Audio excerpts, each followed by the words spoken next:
problem 39 of Neetcode 150, balanced binary tree. In this problem, we are given a binary tree and we have to return true if it is height balanced and false if it is not height balanced.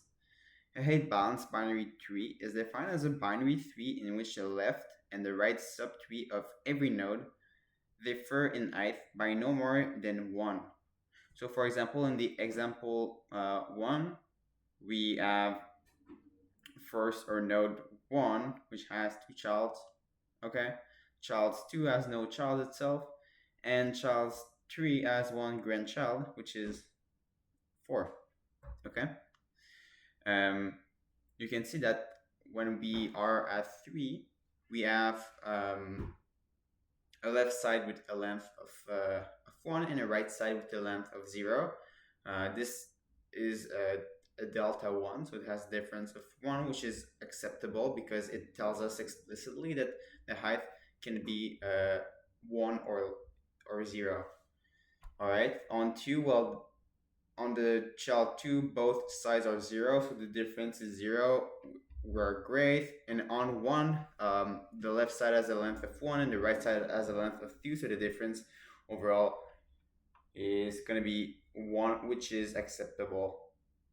This is a counterexample. We can see that first, it is not balanced at the 1, right? Because at the 1, we have a left side of length 1 and we have a right side of length 3.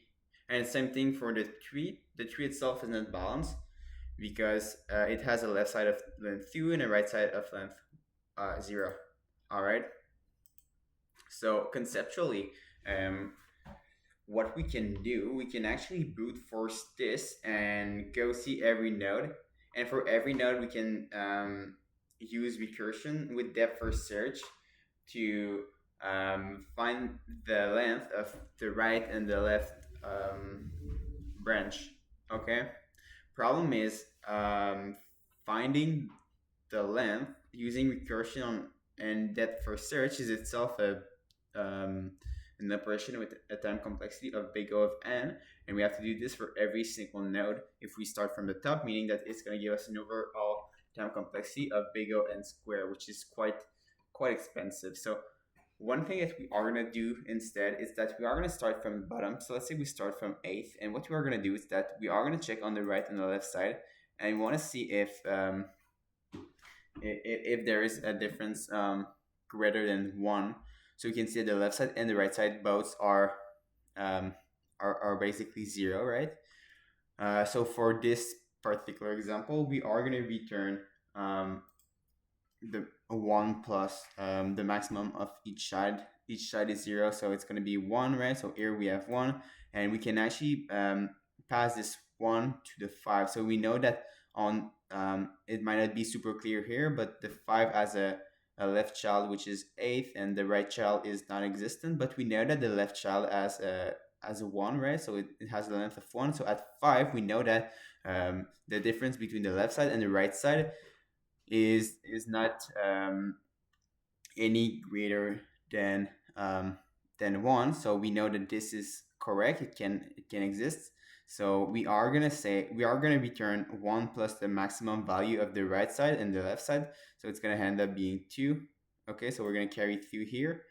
We're going to do the same thing for 4. 4 has no child on the left, nor does he have a child on the right side. So we are just going to return 1 because our return statement is going to be 1 plus the maximum on both sides. And 2 here, 2. Well, we are going to check the difference between the right and the left side, and we will notice that we have basically a right side of length 2 and a left side of length 1. So the difference is 1, which is still acceptable. So we are going to return 1 plus the maximum value between the right and the left side. Here we have a maximum value of 2, pardon me. So we are going to give 3 to the 2, meaning that it can have a length of 3 here. All right. Now we're going to do the same thing here. So you can see that this time it's going to have a 1. I'll just fast forward it a little bit because you understood the concept and I don't need to repeat every single step. You can see that the value 6 is going to have a value of 1, the value 7 is going to have a value of 2, and the value 3 is going to have a value of 3. And you can see that 1 has a left side and a right side of both 3, so it works. So we can return 4. Okay, and basically if our value is, well, if our value it's not something else than a positive integer, we are basically going to return 3, okay? But now here is the wise trick we are going to use to handle a case where we don't have a balanced side. So let's say that or 5 has another child which is a value 7, and that 7 also has a child which is a value 2, okay? So let's repeat the process a little bit faster this time, but okay. All right, so 4 still has a 1 attached to it, right? It has no child. Okay, now 2 has going to be a value of 1, and 7 is going to have a value of 2. I don't think I need to repeat myself for this, but basically we're going to return 1 plus the value of the maximum between the left side and the right side. Here the maximum is on the right side and it has a value of 1, so we're going to return 1 plus 1, which is going to be 2. 8 is going to have a value of 1. 5 is going to have a value of 1 plus the maximum of the right and the left side, so it's going to have a value of 3. All right.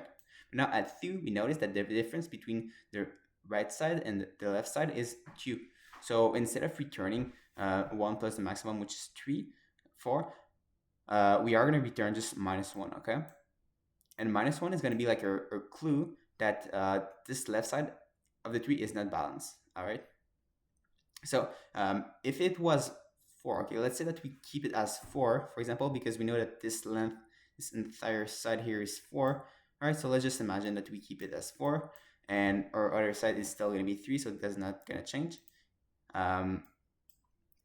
So if we are at 1, we notice that the difference between that left side and that right side is 1, so it will be quite acceptable actually. So it is balanced at the node 1, but we notice that internally at the node 2 it is not balanced. So this is the reason we want to set that to something distinct, and by placing a -1, we know for sure that if we have a right or a left side that is -1, it means that somewhere in the 3 something is not balanced, so we can simply return -1 as well. Okay, so this is how we are going to carry up our imbalance. All right, so let's go ahead and try to code this. So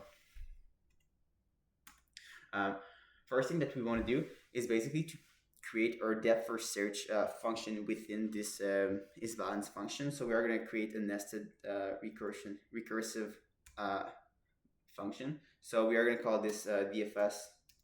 We'll make it simple, and it's going to take a node. Okay. And after this, we want to make sure that if there is no node, so if there is no child, we are going to return 0. All right. So if we're going to say if not node.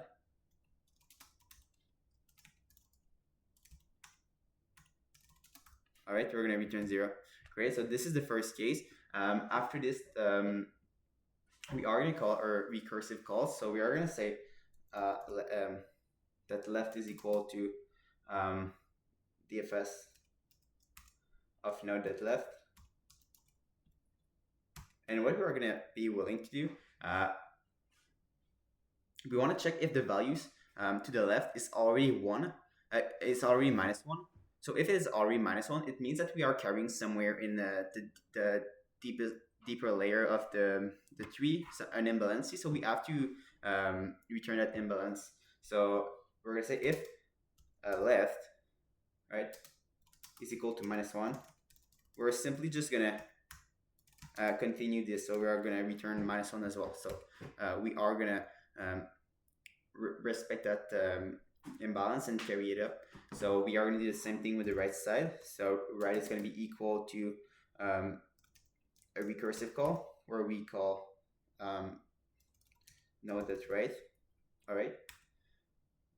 And once again, if right is actually equal to -1, we are just going to return our -1. Okay. I hope this makes sense. And after this, if we never return a -1 or a 0 on these 3 calls, well, it must mean that we actually have a length or a height on both sides. So what we are going to be willing to check is basically if the difference between both um, is greater than -1. If it is greater than -1, we are going to return zero, -1. Um, I actually said if the difference is greater than -1, but I wanted to say if the difference is greater than 1. I apologize for this. So if the difference between the right and the left side is greater than 1, we are going to return -1 because we have our first imbalance, okay? So we are actually going to have to use an absolute value because we can't be sure whether the right or the left side is going to be greater. So if the right side is actually greater than the left side, by doing this exact equation, left minus right is going to give a negative value. So we have to take the absolute value to have the actual difference between both. So if this is greater than 1, all right, what do we want to do? We want to return our -1, okay? And if after all these steps, actually we never return a 0 or a -1, we are basically going to return 1 plus the maximum between the left